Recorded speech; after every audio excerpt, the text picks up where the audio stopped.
Hola, muy buenas tardes, bienvenidos, bienvenidas. Estamos nuevamente reunidas acá en Ciencia Abierta, 1000 científicos, 1000 aulas, este espacio en donde esperamos tener un diálogo con científicos y científicas, tanto en nuestro país como esperamos que se sumen en el futuro extranjeros y extranjeras que nos aporten con sus conocimientos para poder conocer en ciencia fácil, en sencillo, cuáles son los avances en distintas áreas y disciplinas de la investigación. Por eso es que hoy nos encontramos con una invitada que se está acercando a estas instancias con estos dos Parexplora que estamos organizando esta actividad, que es el Parexplora Arica y Parinacota y el Parexplora RM Suroriente. Y estoy hablando principalmente de María Pía Martín Munchmayer, quien es parte del Núcleo de Estudio Interdisciplinario sobre Infancias de la Facultad de Ciencias Sociales de la Universidad de Chile y nos va a acompañar hoy. ¿Cómo estás, María Pía? Hola, mucho gusto, muchas gracias por esta invitación. Aprovecho también de saludar a todos y todas quienes nos acompañan, quienes se están sumando recién a esta actividad, y muy agradecida de Parexplora por esta oportunidad de conversar sobre estos temas, políticas públicas y niños, niñas y adolescentes. Perfecto. De hecho, tal como lo adelanta María Pía, vamos a hablar acerca de eso, de políticas públicas y cómo afectan a los niños, a las niñas y a los adolescentes. ¿Por qué María Pía? Porque María Pía es directora del Magíster en Gestión y Políticas Públicas, académica del Departamento de Ingeniería Industrial de la Universidad de Chile, tiene un posgrado, un PhD en Políticas Públicas de la Universidad Autónoma de Barcelona, editora de la revista de Estudios de Políticas Públicas de la Universidad de Chile. Sus campos de investigación se centran en el análisis de políticas públicas, ha publicado libros y artículos sobre estas materias, es directora de la Fundación Superación de la Pobreza y miembro del Consejo Asesor del Centro de Sistemas Públicos. Tiene experiencia en cargos de alta gestión pública como asesora en políticas públicas en los staffs presidenciales de los gobiernos de Michelle Bachelet y Ricardo Lagos. Su trabajo ha sido apoyado por becas de la Unión Europea y CONICYT Chile. Se ha desempeñado como consultora en diversos organismos internacionales, el Banco Mundial, el Banco Interamericano de Desarrollo, UNICEF y la Organización Internacional del Trabajo. Así que con ustedes vamos a dejar a María Pía, que nos va a hablar acerca de qué son las políticas públicas y cómo afectan a niños, niñas y adolescentes. Recordarles que estamos atentos y atentas al chat de YouTube para que hagan sus preguntas y yo se las voy a hacer llegar a María Pía para que las pueda responder durante esta conversación. María Pía, adelante. Bueno, muchas gracias, Janino. Yo voy a partir, ¿no es cierto?, planteando una pregunta. Nosotros habitualmente escuchamos mucho sobre políticas públicas y voy a hacer una aproximación muy concisa sobre qué son las políticas públicas y cómo se han construido estas políticas públicas para niños, niñas y adolescentes en Chile, en nuestro país. ¿Qué es una política pública? Hay algunas definiciones en política pública que nos van a ayudar a definir este concepto, pero lo principal es que una política pública hace que problemas que son individuales pasen a ser problemas que son del colectivo y que requieren una preocupación pública, es decir, una preocupación del conjunto de la sociedad. Y eso tiene una trayectoria para convertirse en política pública. Aquí hay una definición, hay múltiples definiciones de política pública, pero esta es una muy recurrida en Latinoamérica, no solo en Chile, en que establece que política pública es el resultado de la actividad de una autoridad investida de poder público y de legitimidad gubernamental. ¿Qué nos dice esta definición? Nos dice que una política pública es un resultado que implica un proceso previo de pasar de problema público a ser parte de una preocupación de una autoridad pública que tiene poder público y que hace una actividad, una acción. Otro elemento importante en esta definición es que las políticas públicas están muy vinculadas a la legitimidad gubernamental, es decir, a condiciones de democracia. Condiciones de democracia para que estos problemas que tiene la sociedad sean expresados en la sociedad y sean tomados, ¿no es cierto?, por sus representantes políticos, por sus representantes gubernamentales y tengan una acción y un resultado respecto de ese problema. Las políticas públicas no son discursos, son acciones y implican acciones respecto de ¿qué? Respecto de un problema público. Y ese problema público, ¿cómo se define? A partir de las demandas y preocupaciones sociales prioritarias que están en este primer círculo, que es la agenda sistémica. Les decía, la sociedad tiene muchísimos problemas. Tiene problemas medioambientales, problemas de transporte, problemas de salud, problemas de empleo, problemas del cuidado de los animales, problemas con nuestros pueblos originarios. Es decir, hay un montón de problemas en las sociedades.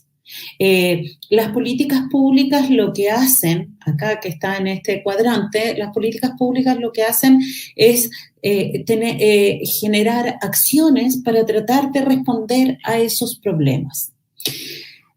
¿Qué ocurre? Todas estas preocupaciones sociales a veces son preocupaciones que no logran ser parte de lo que se llama la agenda pública o agenda institucional, que son la agenda de prioridades que tienen los gobiernos. ¿Y por qué no pasan a ser parte de esta agenda de los gobiernos? Porque hay ideología de por medio, hay valores de por medio. Es difícil que un gobierno, por ejemplo, conservador de derecha, vaya a tener en su agenda de gobierno, por ejemplo, legislar sobre el aborto. Por más que sea una demanda y preocupación ciudadana. Porque aquí van a haber sesgos negativos, es decir, grupos de poder, de influencia, medios de comunicación que van a hacer que esta demanda, por ejemplo, en un caso de un problema valórico como el aborto o la educación sexual o cualquier otra, no sea parte de la agenda de gobierno. También pueden haber intereses, por ejemplo, intereses de empresas, intereses, por ejemplo, uno puede tener una demanda y preocupación social muy importante respecto del funcionamiento de las AFP y las pensiones y que haya una importante apoyo a que se cambie el sistema previsional, pero va a haber un sesgo positivo para que se cambie, quizás va a haber alianzas, acuerdos, ¿no es cierto?, con representantes en el Congreso, con partidos políticos, con representantes de movimientos sociales y puede que pase a ser parte de la agenda de gobierno, pero también van a haber sesgos negativos, es decir, que quienes van a tratar de hacer que ese problema que está como demanda social prioritaria no pase a la agenda de gobierno. ¿Ya? Esta es una primera entrada. Y estos problemas que están en la agenda de gobierno, no todos terminan siendo la formulación de una política pública. En particular en el tema de niños, niñas y adolescentes, toda lo que ha ocurrido está aquí, en la agenda de gobierno. Durante muchos gobiernos, desde el 2000 en adelante, han habido una serie de reformas, pero una política pública que implique generar un sistema de protección integral a niños, niñas y adolescentes, siguiendo los principios de la Convención de Derechos del Niño, es algo que no ha ocurrido. Entonces hay distintas iniciativas que van y vienen, pero no se ha logrado generar una lógica en ese sentido. ¿Por qué tengo acá dos grandes fotos, ¿no es cierto? La primera es que hay que distinguir, hay ciertas demandas que sí los adolescentes y las adolescentes pueden movilizarse y ser parte de una demanda y preocupación social, articular una demanda y preocupación social de manera que pase a la agenda pública y haya un cambio. Por ejemplo, acá está secundarios que se estaban movilizando básicamente por el cambio de la PSU, que fue una movilización muy activa el año pasado, que venía arrastrada, pero según la edad de niños, niñas y adolescentes, también hay más posibilidades de participación o de poner las demandas. Y efectivamente, en ese caso, aunque no sea la respuesta, no sea la solución completa al problema, sí hubo un cambio en la forma de acceso, ¿no es cierto?, en el instrumento de acceso a la universidad. Y en cambio acá, esta imagen muestra Yo Marcho por los Niños, que es una manifestación de varias que hubo, en particular el año pasado y antepasado, de muchas personas que marcharon en favor de los derechos de niños y niñas, y particularmente respecto del cambio en Sename. Esa que es una preocupación social prioritaria está aquí en problemas, lo tomó el actual gobierno en un acuerdo por la infancia que ha quedado acá y poco se ha traducido en la formulación de una política pública y un cambio efectivo que responda, o sea, que resuelva este problema y disipe el problema inicial. Entonces, ¿qué quiero resaltar? Uno, los problemas, las políticas públicas parten o son la respuesta, su origen, su punto de origen es un problema público. El problema público es un problema que es preocupación social prioritaria. ¿Cómo se expresa?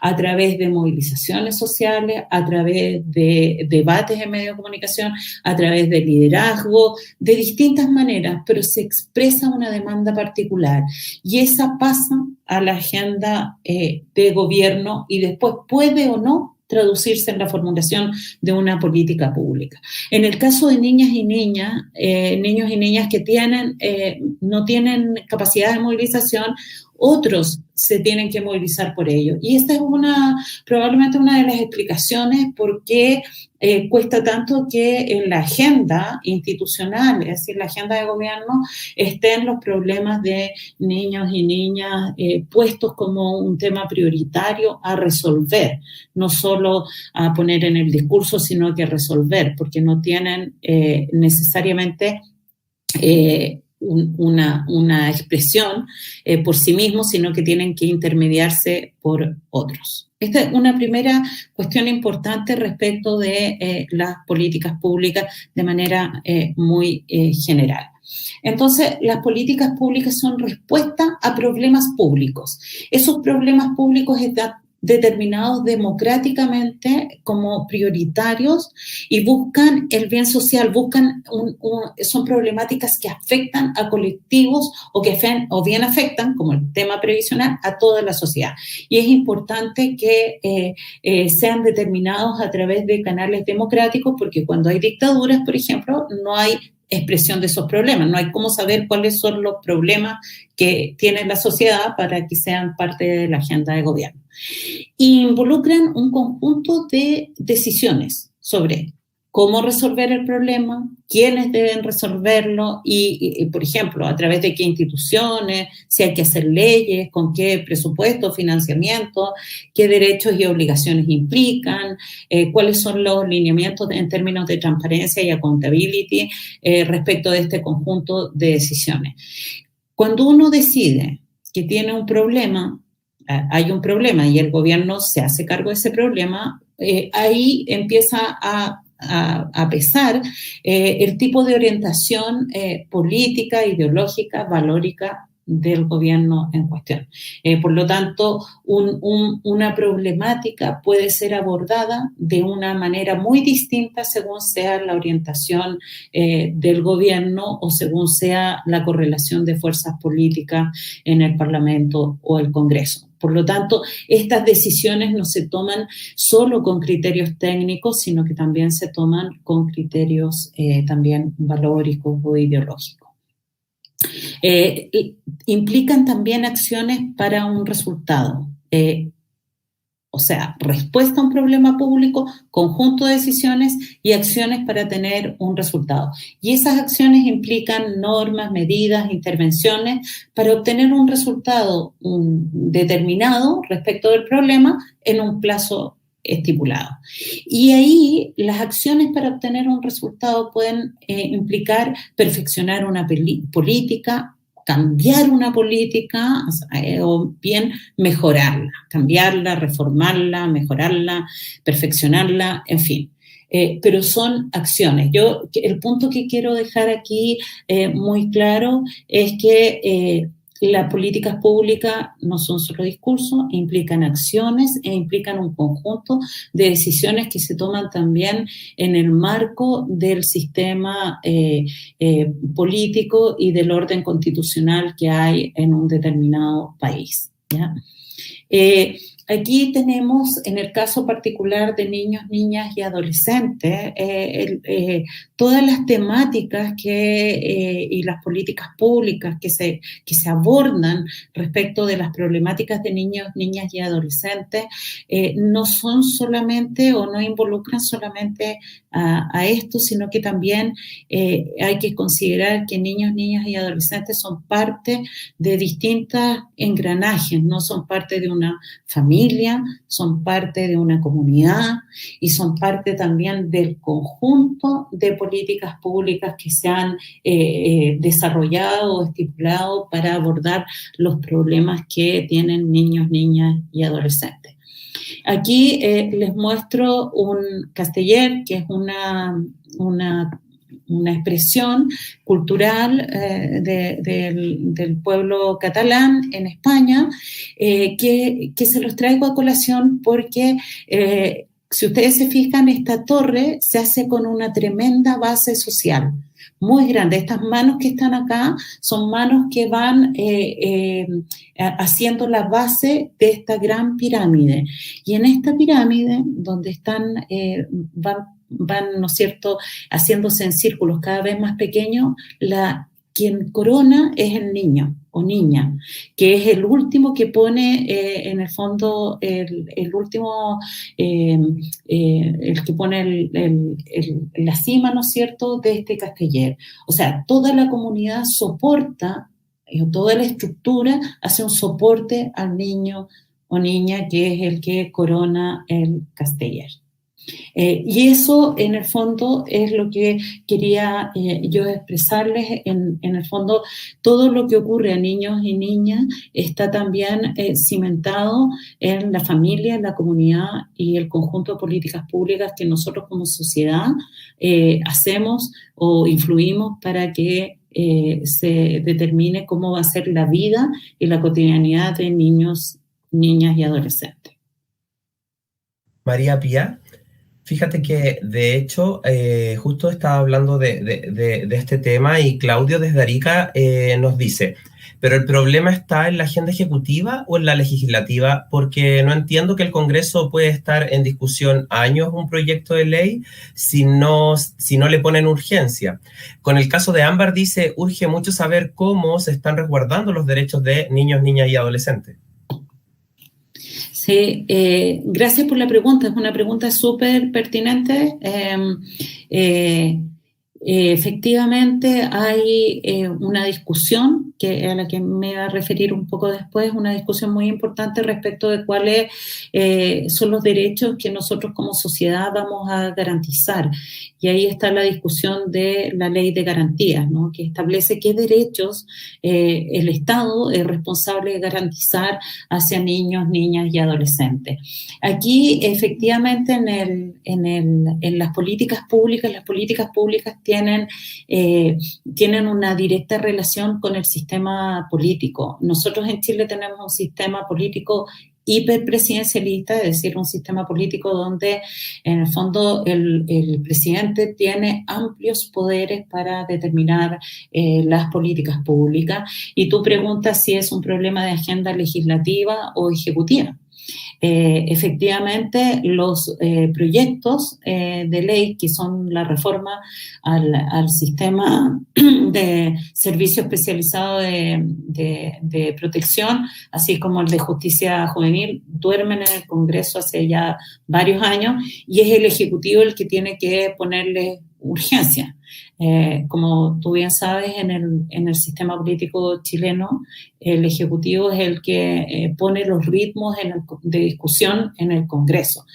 Ahora, dicho esto, a tu pregunta, ¿tiene más responsabilidad el Ejecutivo que el Legislativo? Cierto, sí. El Ejecutivo pone los ritmos de discusión y le pone urgencia inmediata o no a los proyectos de ley. Pero ahí también hay una cuestión que tiene relación con lo que yo planteaba antes. ¿Cuál es la prioridad que tienen las políticas públicas hacia niños, niñas y adolescentes en Chile? ¿Cuánto importa a los parlamentarios resolver este tema para que no se produzcan casos tan horrorosos como los de Ámbar? Cuya trayectoria, yo creo que ilustra, la trayectoria de vida de Ámbar ilustra muy bien todos los fallos de la política pública a lo largo de su vida, ¿no es cierto?, que tienen respecto de niños y niñas que han sido vulnerados en sus derechos y requieren protección especial. Pero ahí efectivamente yo creo que tampoco hay una prioridad en el sistema político, en los políticos, en el Congreso, respecto de niños, niñas y adolescentes. Y eso tiene que ver con que los niños y niñas no votan. También no son un público objetivo para el sistema político. Y yo creo que eso también explica bien el retraso, la inercia en las discusiones sobre reforma en este ámbito. María Pía, respecto a lo mismo que estamos conversando y la retroalimentación se genera de inmediato, Claudio dice, como reflexión estamos más preocupados de la quema de camiones que de la reforma al Sename. Y para que podamos seguir conversando, te digo una pregunta que me están haciendo aquí en la casa, porque están viendo la charla también en mi casa, y me dicen, en este engranaje que tú muestras, en donde se supone que toda la sociedad establece una estructura para soportar el bien superior de niños, niñas y adolescentes, justo lo mencionabas con respecto al voto, ¿cómo o qué mecanismos existen para poder efectivamente tomar en cuenta las necesidades y lo que los niños y las niñas quieren? ¿Cómo se hace eso? Es una pregunta difícil de responder porque tiene distintos niveles, pero te la voy a responder en los distintos niveles que tiene. Primero, yo creo que aprovechando que hay una discusión que se aproxima, que tiene que ver con el cambio constitucional, que va a permitirnos generar los marcos de lo que nosotros queremos como derechos y deberes en nuestra sociedad y lo que queremos que el Estado se haga cargo. Muchas legislaciones en distintos países, no solo en América Latina, sino que también en el resto del mundo, consideran como un elemento importante del articulado de o lo tienen inscrito en el articulado de sus constituciones, el reconocimiento de derechos de niñas, niños y adolescentes. A ese nivel, al nivel macro de orden constitucional, creo que hay un espacio de cambio respecto de lo que tenemos. Otros países, si bien no tienen un reconocimiento explícito de los derechos de niños, niñas y adolescentes, lo que tienen, sí, es un reconocimiento explícito en su ordenamiento jurídico y en su jurisprudencia, es decir, en lo que los jueces determinan de la Convención de Derechos del Niño. Por lo tanto, los instrumentos internacionales son obligatorios para todo el procedimiento de accionar de los países. Entonces, tienes como dos grandes modelos en que sí se podría generar cambio. Yo soy partidaria que en la Constitución haya un reconocimiento explícito de los derechos. Cuando hay un reconocimiento explícito de derechos de niños, niñas y adolescentes, lo que hay también es un reconocimiento del derecho a participación. No solo al interés superior del niño, sino que también al derecho a participación. Luego hay un nivel que es más institucional, operativo. Nosotros hoy día tenemos una serie de instituciones que tienen participación, ¿no es cierto? Tienen consejos consultivos de participación derivados de la ley 20.500, que es una ley que establece participación en los organismos del Estado. Pero en esa ley de participación, la 20.500, no hay un reconocimiento a la participación de niños, niñas y adolescentes. Por lo tanto, lo que hay son algunos consejos, sobre todo creados a partir de la nueva estructura institucional de la Subsecretaría de la Niñez, de la Defensoría de la Niñez, en que tienen consejos consultivos de niños y niñas. Pero si efectivamente queremos impulsar la participación, habría que abrir un espacio también en este instrumento particular que permite al menos que en el Estado haya más participación. Y luego hay un ámbito que es específico, que tiene que ver como con la comunidad, que en términos del Estado sí se puede potenciar en ámbitos específicos respecto, por ejemplo, de los consejos escolares, de la participación estudiantil, de reconocer o establecer, por ejemplo, que haya un impulso, un fortalecimiento de las instancias o canales de participación en educación, en salud, en vivienda, y que se tome en cuenta la opinión de niños y niñas respecto de cómo va a ser su vida.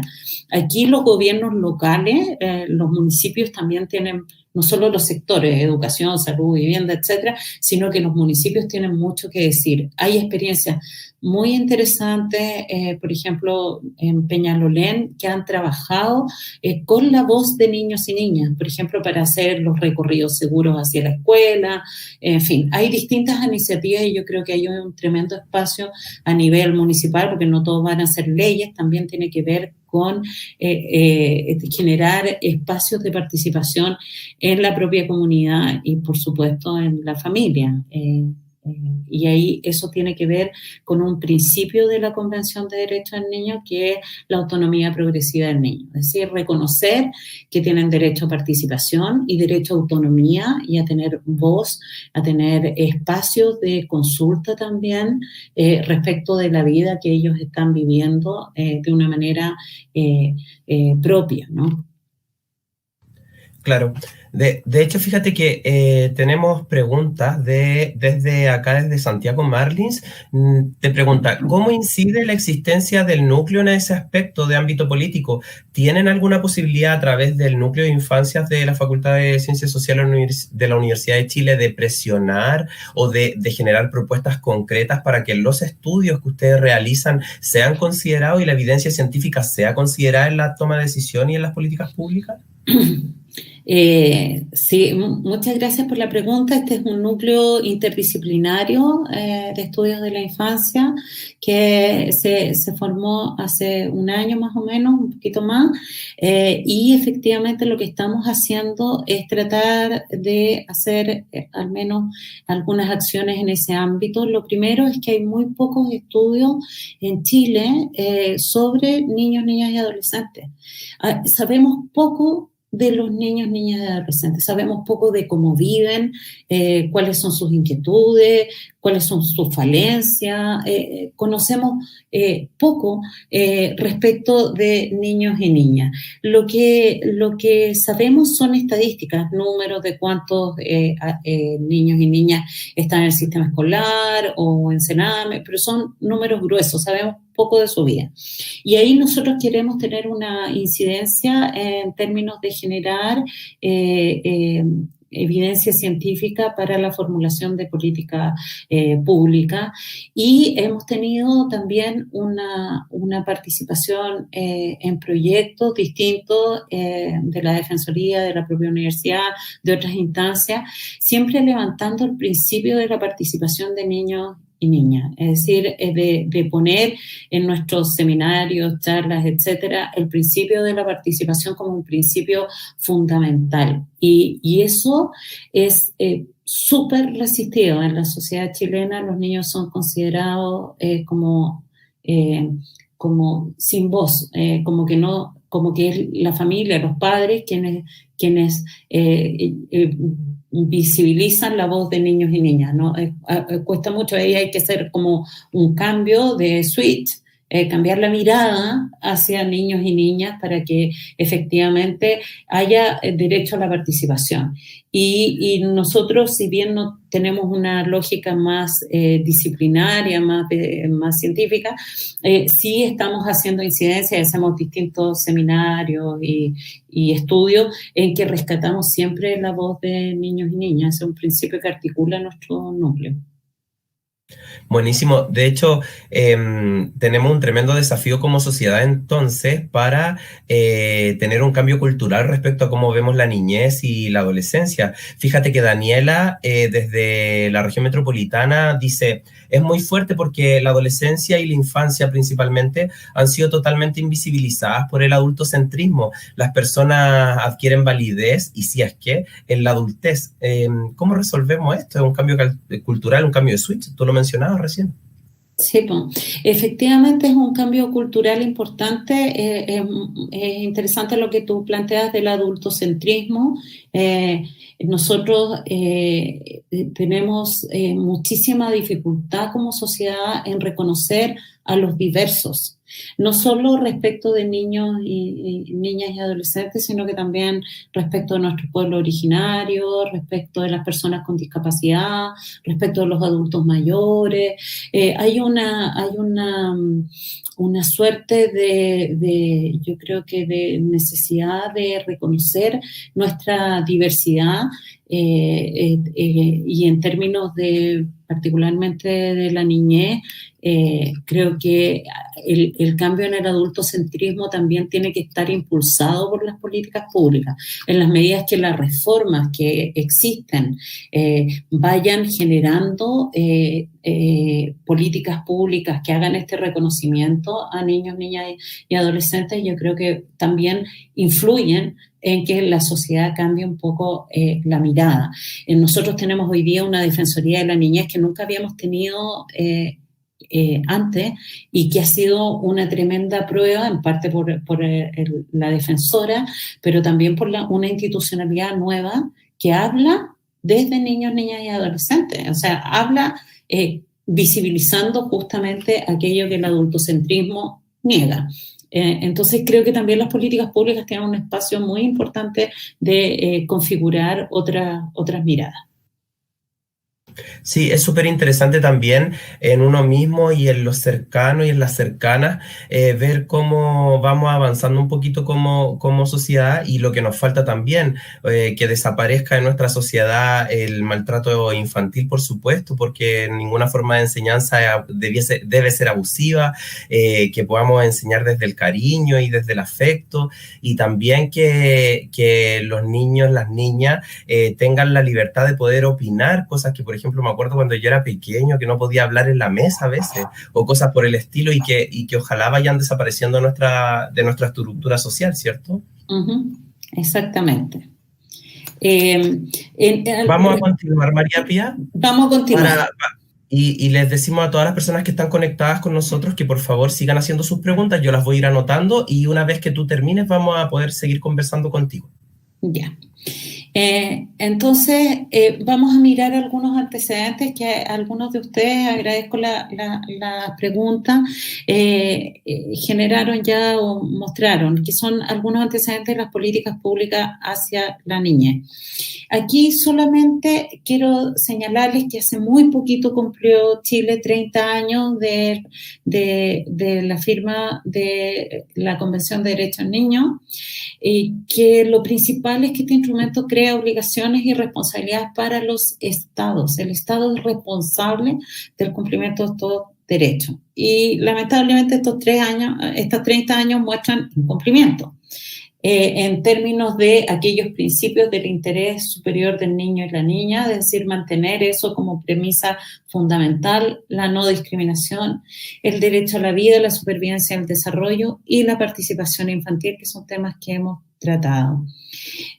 ¿Por qué hay este incumplimiento? El Comité de Derechos de la Niñez de Naciones Unidas lo que señaló fue básicamente que nosotros tenemos 4 problemas importantes: la visión tutelar de la infancia, el énfasis subsidiario del Estado que atraviesa todo nuestro Estado en general, en términos de las políticas sociales, pero también en términos de niños, niñas y adolescentes, la premisa absoluta de excesiva judicialización del sistema. Nuestros niños, niñas y adolescentes tienen un conducto muy judicializado cuando hay problemas de vulneración de derechos, y obviamente aquí no se ha invertido, hay insuficiencia de recursos humanos, técnicos y financieros del sistema. Ustedes ya conocerán, la convención establece 54 artículos, pero básicamente lo que resguarda es el desarrollo pleno de niños, niñas y adolescentes, el derecho a la plena participación en la vida familiar, cultural y social, y la protección frente a vulneraciones como malos tratos, explotación, influencias, etcétera. ¿Qué hemos hecho como país? Nosotros tenemos varias políticas públicas específicas de transporte, salud, educación, responsabilidad penal adolescente, que es lo que se ve acá, ¿no es cierto?, los infractores de ley, de deporte, de medio ambiente, etcétera. Hay algunas políticas donde se ha puesto mucho más énfasis en educación y salud, pero hay otras que están incipientemente. ¿Resguardamos nosotros los derechos de niños, niñas y adolescentes? Evidentemente no. Tenemos en Sename un problema fuertísimo si uno mira las cifras, y por eso quería ponerles esto.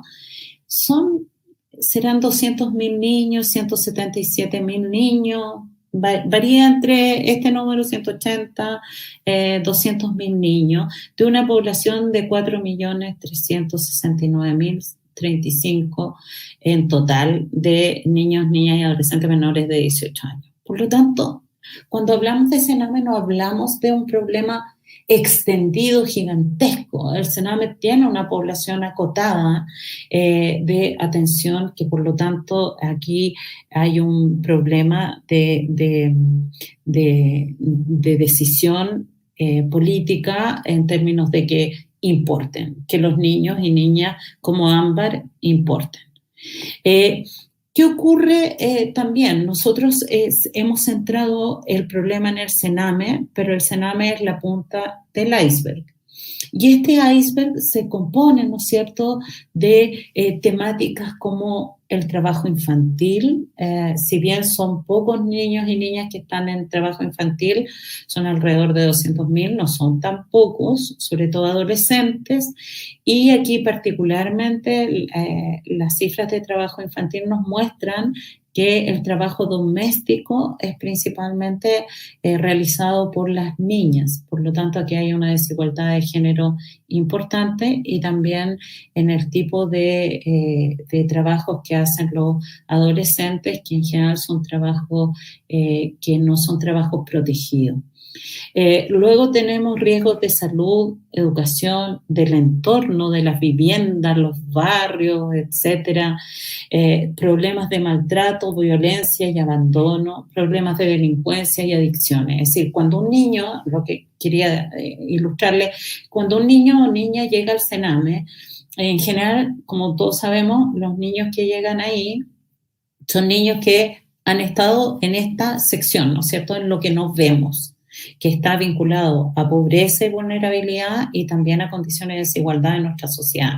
Las políticas públicas hacia niños y niñas debieran ser universales, pero también debieran hacerse cargo de estas condiciones de desigualdad y de vulnerabilidad, pobreza en nuestro país, que se traducen en que cuando hay maltrato, violencia, abandono por condiciones de pobreza y a una familia nadie le entrega nada, no entregan soportes de educación parental, de herramientas, de apoyo psicosocial, etcétera, obviamente escala y llega al Sename, se va juntando con otros riesgos y va generando, ¿no es cierto?, esta punta, pero estos son los problemas principales, están vinculados básicamente a condiciones de pobreza, desigualdad y algunas condiciones más bien culturales como el maltrato, violencia, abandono o temáticas vinculadas a delincuencia, adicciones, en fin.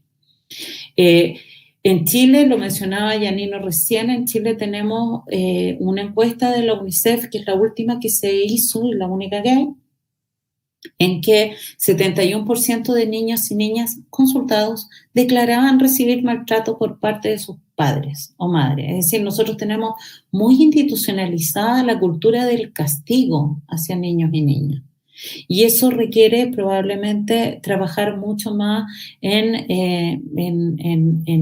términos de generar aprendizaje de una parentalidad distinta, escuchar a niños y niñas y no recurrir al castigo como la medida primera, ¿no? Esto es una cifra bastante decidora, muestra muy bien una cuestión cultural, como mencionábamos recién.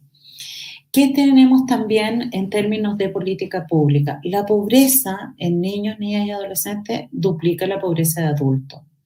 Y tenemos que aproximadamente 3 de cada 10 niños y niñas y adolescentes están en pobreza de ingresos y pobreza multidimensional. Es decir, tienen condiciones de pobreza no solo de ingresos monetarios de su familia, sino que también tienen pobreza en términos de salud, de educación, vivienda, entorno, redes sociales y cohesión social, que es lo que mide la pobreza multidimensional. Y 4 de 10 en Araucanía, ¿sí? María Pía, disculpa que te interrumpa. Justo respecto a esto de la pobreza multidimensional, eso es más bien común, ¿no? Que la pobreza sea solo económica, puede ser algo más extraño, ¿no? La pobreza en general se presenta como muchas dimensiones. Lo que pasa es que no, Chile hasta el 2015 midió la pobreza básicamente por ingresos. Y los ingresos pueden ser los ingresos que provienen del trabajo de los padres y madres en este caso. Tú recibes un salario por tu trabajo y este es tus ingresos que se llaman autónomos. Si a esos ingresos, si tú recibes 100 y el Estado te da subsidio único familiar, te da subsidio de agua potable, te da una serie de subsidios o alimentación a tus niños en el colegio, etcétera, ahí hay otros recursos, ¿no es cierto?, que se suman y hacen el ingreso monetario. Esos son los ingresos. Así se medía la pobreza hasta hace unos años atrás. Hasta en el gobierno anterior se decide medir también la pobreza en términos de no solamente los ingresos, sino que las condiciones de vida. O sea, sabemos que tú puedes tener 100 pesos, por ejemplo, de ingreso, pongamos 100 pesos, pero esos ingresos no muestran toda tu condición de pobreza, porque tú tienes también, por ejemplo, puede que no tengas transporte, puedes que no tengas una vivienda con hacinamiento, puede que tus ingresos, estos 100, superen la línea de pobreza, pero no tienes un centro de salud cerca o vives con hacinamiento o tienes una persona con discapacidad, en fin. Hay una serie de factores que hacen que la pobreza deba medirse en más factores que solamente el ingreso. Que esas son las condiciones de vida, la calidad de vida. Eso es lo que mide la pobreza multidimensional. Y no solo mide condiciones de vivienda, salud, educación, sino que mide también el entorno. Condiciones del entorno, el transporte, si tienes acceso a consultorio, todas esas cosas, y mide también las redes sociales y la cohesión social. Es decir, sí. a más pobres, cuando la gente es más pobre, menos redes sociales, menos relaciones tiene. Y por lo tanto, les es más difícil salir de la pobreza. Esa es la mecha. Eso entonces quiere decir, María Pía, que cuando uno tiene que mirar la estadística o los datos, no sé si estadístico, pero los datos hacia atrás y ve cómo se medía la pobreza, tendrá que hacer el análisis considerando aquello, ¿no? Que la pobreza antes se medía probablemente considerando solo un aspecto y que desde hace poco tiempo en adelante se empieza a ver esta pobreza multidimensional que quizás refleja más la realidad que verlo desde un solo punto de vista. Exacto. Y la multidimensionalidad no tiene solo que ver con un punto de vista, sino que tiene que ver con la calidad de la vida que tú tienes y cómo las políticas públicas impactan en tu vida. Porque resulta que si tú ganas 100 y en ingreso no eres pobre, pero no tienes acceso a agua potable, por ejemplo, bueno, ahí efectivamente tú puede que tengas ingresos para comer, ¿ya? Para tu subsistencia, pero no tienes agua potable y por lo tanto ahí también muestra, la pobreza multidimensional te muestra qué es lo que el Estado tiene que hacer para que las condiciones de desigualdad en la vida, en la calidad de vida de las personas disminuyan. ¿Ya? Entonces, esa es la importancia de ir midiendo más factores que solamente el ingreso. Perfecto, muchas gracias, María Pía. Ok. La pobreza, como aquí vemos a un niño durmiendo niña, la pobreza afecta mucho más a niños y niñas menores de 5 años. Donde más pobreza hay es mientras más pequeños son los niños y niñas. Y eso genera, lo sabemos, la literatura lo dice, la medicina lo dice, el desarrollo neurológico lo dice, en fin, tiene impactos en el desarrollo integral. Y efectivamente, casi un 40% del rezago y de las condiciones de discapacidad están en el quintil más pobre. Entonces, también, no solo los niños y niñas menores de 5 años son los que son más pobres, más que los que tienen 13 años a 15 años, sino que impacta mucho más fuerte en su desarrollo futuro el tener condiciones de pobreza. Entonces, aquí hay un desafío muy importante en términos de política pública. Se han hecho acciones en este plano, pero es muy importante reforzarlas de manera permanente, que es lo que se llama, ¿no es cierto?, el desarrollo infantil temprano, ¿no? Y hay un programa que es muy importante, que es el Chile Crece Contigo, que es una de las respuestas más emblemáticas quizá en términos de política pública para abordar esta problemática. ¿Seguimos? Ya. Entonces, esta es una política pública que remite a casi toda la población, es decir, los niños y niñas que están en el sistema público de salud, y se generan programas de apoyo al desarrollo, programas de apego, programas de estimulación infantil temprana, programas de apoyo al recién nacido, es decir, cuando nace un niño o niña en un hospital de la red pública, tiene derecho a tener un ajuar, un set de implementos. Sus padres tienen una capacitación, está muy vinculado al desarrollo infantil de la primera infancia, ¿no? Y también ahora se incorporó en el Chile Crece Contigo la oferta para niños que son, antes Chile Crece Contigo era hasta los casi 5 años, 4,11 meses, y a los 5 años, de 5 a 9 años, se incorporó, se amplió el Chile Crece Contigo y hay un programa de apoyo a la salud mental infantil, que debo decirlo es muy pequeño. Junto con esta política universal, la Chile Crece Contigo tiene un foco específico en niños y niñas que tienen mayor vulnerabilidad, en el 60% más pobre de la población, y que tiene que ver con salas cunas, jardines infantiles, atención a niños con rezago, ayudas técnicas para niños y niñas con discapacidad, acceso preferente a los programas públicos y subsidio familiar. Y a todos los niños de Chile, al 100% programas educativos y mejoramiento legislativo. Y donde han habido, ¿no es cierto?, iniciativas sobre todo en educación, respecto de educación preescolar. Este programa es el programa más comprensivo con H, más integral, que busca articular políticas públicas en todos los ámbitos para lograr desarrollo infantil temprano y ha tenido bastantes resultados en términos de la atención de niños y niñas. ¿Qué tenemos además como política pública? Tenemos una agenda legislativa de reforma muy importante, lo mencionaron al inicio, Claudio creo que era. Tenemos la Política Nacional de Niñez que se hizo en el gobierno pasado y esta política tiene un plan de acción que se creó en este gobierno que es para un periodo similar 2018-2025.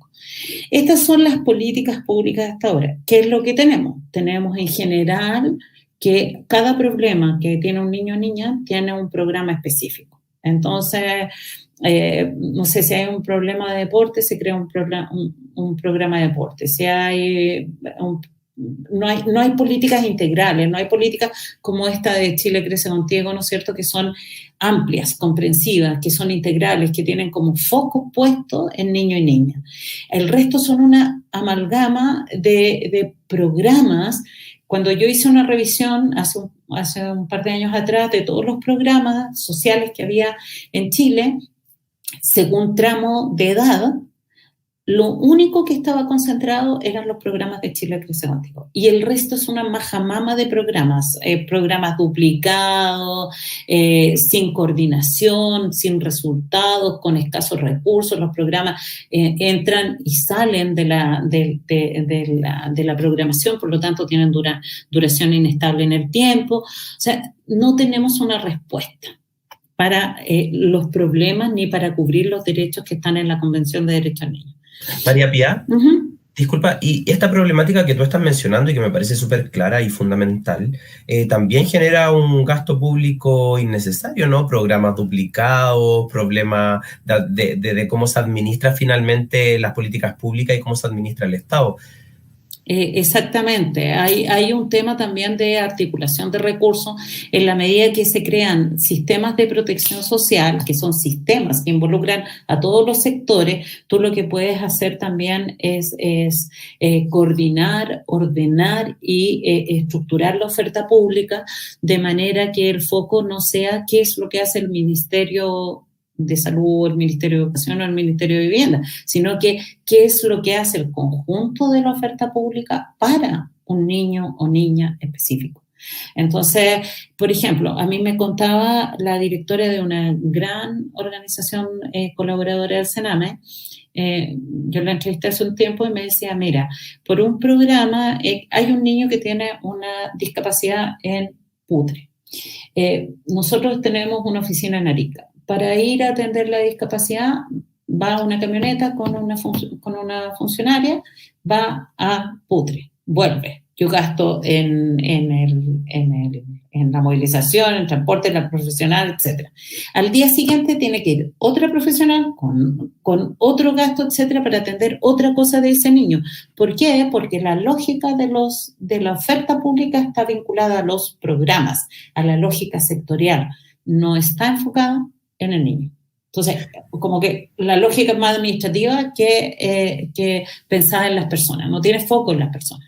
Pero incluso eso lo hace ineficiente, ¿no? Porque si hubiese articulación real, como nos menciona Daniela desde la región metropolitana, dice, falta articulación entre las diferentes entidades que forman parte de los diferentes círculos sociales de niñas y niños, y adolescentes le agregaría yo. Entonces, como tú lo estás mencionando, al final no solo se gasta más plata, se pierde más tiempo, se hace ineficiente también y no responde necesariamente a las necesidades de niños, niñas y adolescentes, ¿no? Yo creo que se hace ineficiente, no necesariamente ineficaz. O sea, se hace ineficiente en el sentido que gastamos más recursos de los pocos recursos que hay, porque estamos hablando de muy poca inversión pública. Faltan recursos, como decía el Comité de Derechos del Niño de Naciones Unidas. No son muchos los recursos, pero los pocos recursos que hay se gastan mal.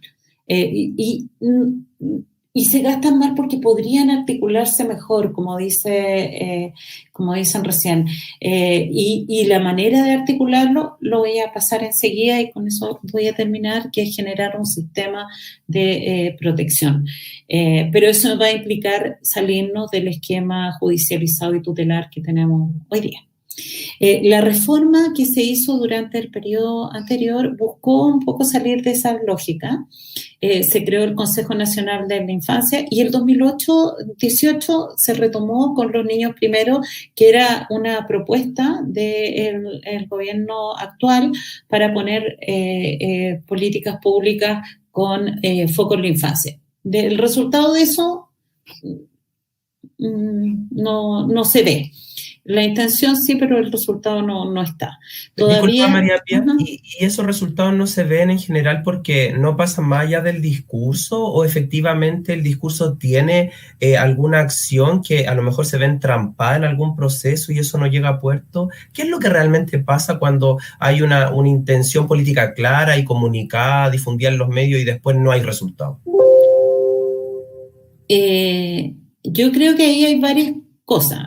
Lo primero es lo que decía al inicio, la prioridad en la agenda está muy marcada por la capacidad de generar presión para que esta problemática sea parte de la agenda pública. Y que no se quede en la agenda pública o agenda de gobierno, sino que pase a ser una política pública, que hayan acciones.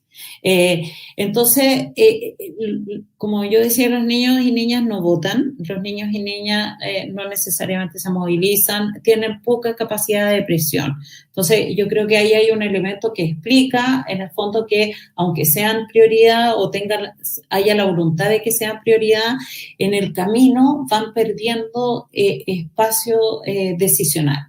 Y lo segundo es que como se ha articulado la oferta pública, en parte ha sido con sectores, y pesan mucho los sectores, educación, salud, etcétera, pesan mucho, tienen lógicas propias, con lo cual cuesta mucho hacer apuestas más integrales. Y lo segundo es que particularmente en el tema de Sename, por ejemplo, Sename externaliza todas sus funciones, la hacen los organismos colaboradores de Sename, que son las OCA, y esas OCA en el fondo han generado una red muy importante de funcionamiento, es decir, el Estado prácticamente no tiene accionar propio en términos de la infancia vulnerada en sus derechos.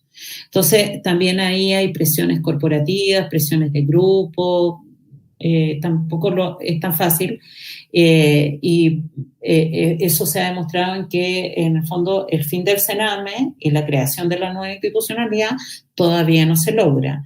Ahí para que terminar con Sename, desarmar Sename, había que crear dos servicios: el especializado de protección especial de derechos y el Servicio Nacional de Reinserción Social Adolescente, que llevaba un cambio en la ley penal de responsabilidad adolescente. Y esa separación no se ha hecho todavía. Estos proyectos se presentaron en el 2015, 5 años. Entonces, todavía no se ve la luz y hay presiones porque no se vea la luz, porque implica crear sobre todo el Servicio Especializado de Protección Especial de Derechos, en el Ministerio de Desarrollo Social, que lo lleva fundamentalmente ese servicio. Si uno lo plantea así, tendría que estar asociado a este proyecto de ley de garantía de los derechos de la niñez. Y lo que pasó en la discusión parlamentaria es que el gobierno hoy día dijo, ya, creamos este servicio. Pero los parlamentarios dijeron, pero sin ley de garantía, ¿qué servicio vamos a crear? Tenemos que tener una ley que reconozca la obligación del Estado de garantizar los derechos a todos los niños y niñas y adolescentes. Entonces, crear ese servicio especializado tiene un requisito previo, que es aprobar esta ley de garantía. Y la ley de garantía de derechos de la niñez ha sido súper discutida porque implica cambiar el rol subsidiario del Estado, porque implica tener políticas universales, porque implica más gasto público y porque implica también reconocer la participación de niños y niñas en su desarrollo.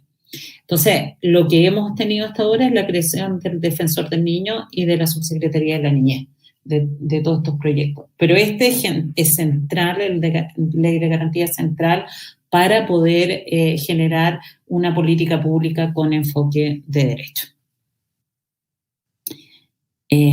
Paso a la siguiente, que implica un enfoque de derecho. Universalidad y titularidad de los derechos implica tener un sistema de protección social a niños, niñas y adolescentes que sean titulares de derechos y que, por lo tanto, al ser titular de derechos, puedan exigir. El enfoque de derecho implica que todos los niños, niñas y adolescentes tienen los mismos derechos y, por lo tanto, las prestaciones, así como vimos en Chile Crece Contigo, tienen que ser prestaciones universales también. Deben ir a todos los niños y niñas y debe tener un principio de no discriminación, de inclusión, de igualdad, de participación y de exigibilidad. Y la exigibilidad implica que el Estado debe garantizar el cumplimiento de esos derechos. Y si no me los garantiza, yo como ciudadano, niño, niña, adolescente, puedo exigirlos, ya sea judicialmente o administrativamente. Entonces, el enfoque de derecho implica eso. Si se aprueba la ley de garantía tiene que tener estos principios a su base y los tiene. Por lo tanto, aquí hay una discusión también de modelo de sociedad. ¿Cuánta protección social universal vamos a hacer? ¿Cuánta focalizada? En fin, es una discusión que en el tema de niños, niñas y adolescentes, el enfoque de derecho es igual que en el resto de la protección social. Y termino con esto, con esta frase, ¿no es cierto?, que los sistemas óptimos de protección deben tener como objetivo proteger a todos los niños, niñas y adolescentes para unir a todos los actores detrás de un conjunto común de objetivos, promover el apoyo familiar y el acceso a la ayuda a tiempo cuando sea necesario y crear una respuesta a largo plazo para la protección de los niños que sea robusta, coordinada y adaptable a los nuevos problemas. Y eso requiere también participación y derecho a ser oídos y considerados en las materias que les afectan, que es lo que plantea la UNICEF. Entonces, si uno quiere superar o tiene voluntad política, voluntad de generar políticas públicas con enfoque de derechos, lo que tiene que hacer el Estado chileno es generar un sistema de protección social hacia niños, niñas y adolescentes que promueva su participación, que tenga políticas universales, que termine con la subsidiariedad, que termine con la protección tutelar y se vincule a una protección más administrativa o social y que junto con estas políticas universales haga políticas selectivas específicas para niños y niñas que tienen mayores condiciones de pobreza, vulnerabilidad y políticas específicas de protección especializada para niños y niñas en conflicto con la justicia. Es decir, tener un sistema de protección social para niños, niñas y adolescentes implica tener un cambio de modelo en la propia lógica del Estado.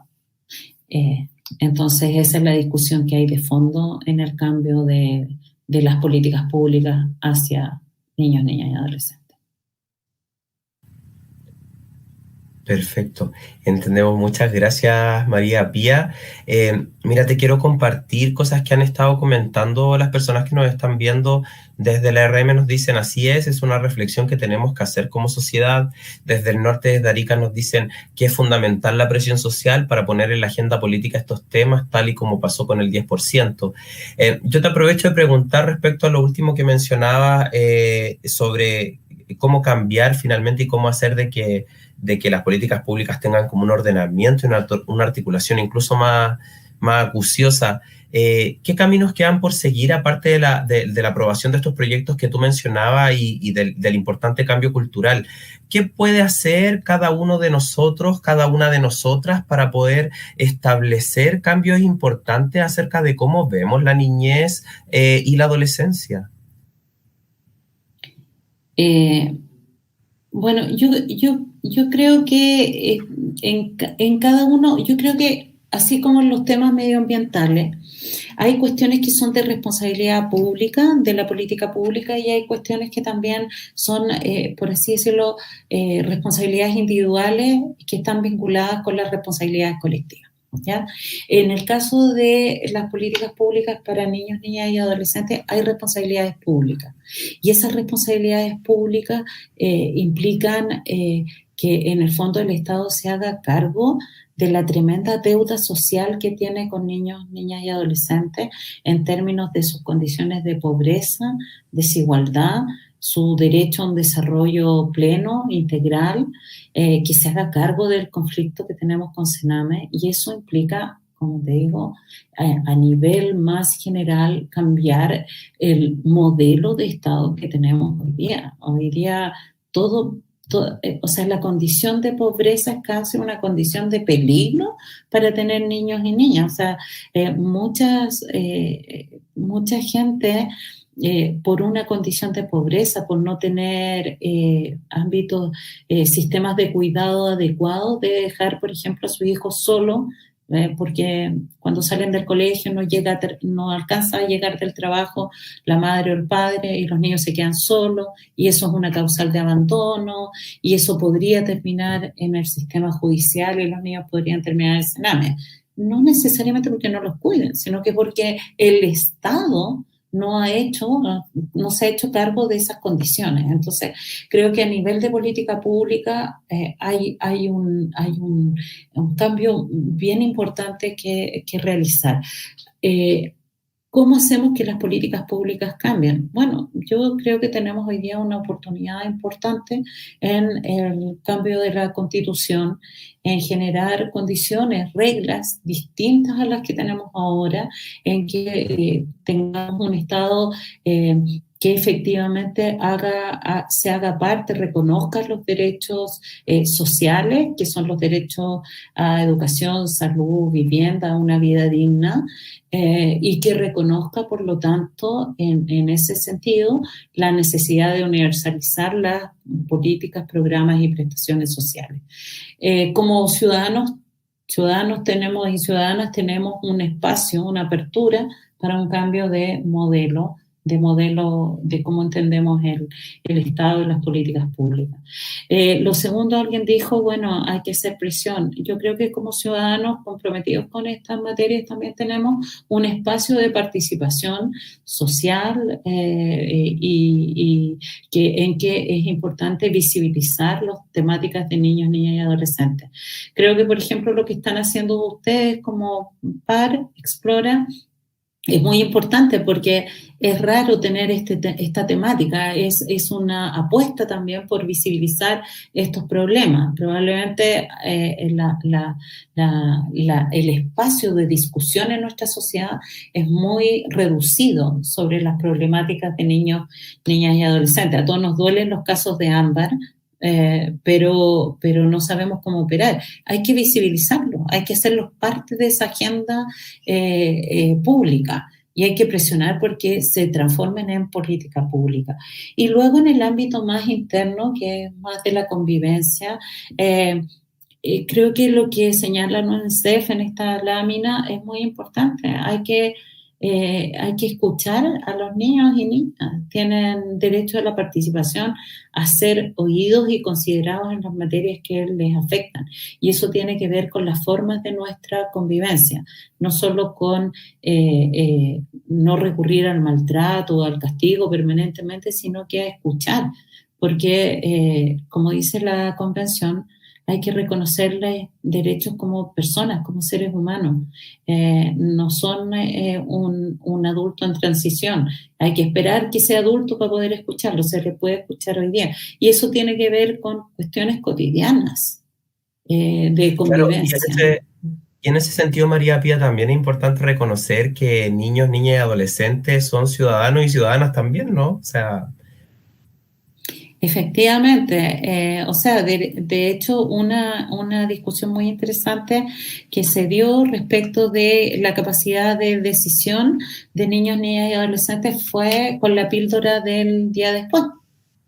No sé si lo recuerdan, claro, pero cuando se generó la sí. política de la píldora del día después, hubo un tremendo debate si es que los adolescentes podían decidir por sí mismos o tenían que ir acompañados de un adulto o adulta, de su padre o madre, para poder tener acceso a la píldora del día después. Entonces, esa discusión, por ejemplo, a raíz de eso, permitió que en el fondo ellos decidieran o se reconociera su derecho a ser considerados en esta materia que les afecta. Hay muchos casos así de política pública, pero creo que nos falta kilos por avanzar en esta materia, para reconocer no solo los derechos de niños y niñas, sino que su participación en las instancias que les competen. Entendiendo lo urgente que es hacernos cargo de la protección de niños, niñas y adolescentes, entendiendo que las ciencias y la investigación científica tienen un rol importante que aportar en este mismo sentido, y desde ahí es relevante y agradecemos el trabajo que hacen desde el Núcleo Infancia de la Facultad de Ciencias Sociales de la Universidad de Chile. También nosotros como sociedad tenemos algo importante que hacer, y quizá el primer paso que nos corresponde es aprovechar políticas públicas como las de Explora, del programa Explora, que pertenece a la actual Ministerio de Ciencia, Tecnología, Conocimiento e Innovación, para hacer llegar este conocimiento a las personas y que podamos conocer y hablar del tema, porque si seguimos tratando el tema del abuso infantil o de la vulneración de niños, niñas y adolescentes como si no existiese o como si fuese algo ajeno a la sociedad, estamos mal. Pues tenemos que empezar a ver la realidad para poder discutir sobre ella y saber cuánto nos falta por avanzar, ¿no? Exactamente. Y eso implica no solo dolernos por lo que ocurre con Sename, sino que también entender que Sename es la punta de un iceberg y nosotros como sociedad tenemos esta deuda que tenemos que hacer ver, porque son los niños y niñas son los más afectados por estas condiciones de desarrollo de nuestro país. Entonces, creo que ahí todos tenemos los que estamos acá en esta instancia, una responsabilidad también para visibilizar esta realidad tan dolorosa en nuestro país. Y además que yo una vez le escuchaba a alguien que mencionaba que hacernos cargo de los problemas que afectan hoy a la niñez y a la adolescencia es también hacernos cargo de los problemas futuros que tenemos como sociedad, porque estos ciudadanos y ciudadanas que no son ciudadanos y ciudadanas de formación, son ciudadanos, niños, niñas y adolescentes, van a terminar en algún momento siendo adultos que o serán infractores de ley o van a seguir viviendo en estados de vulneración. Por lo tanto, hay que hacerse cargo de poder mejorar la vida conjunta de todos y todas, ¿no? Exactamente. Ahora, nada está escrito, todas las personas tienen condiciones de posibilidad de cambiar su vida, de tener espacio, pero esas oportunidades tienen que estar dadas no solo por nosotros los miembros de la sociedad, sino que tienen que estar dadas fundamentalmente por el rol del Estado. Y ahí necesitamos un Estado mucho más fuerte, no el Estado mínimo que tenemos ahora.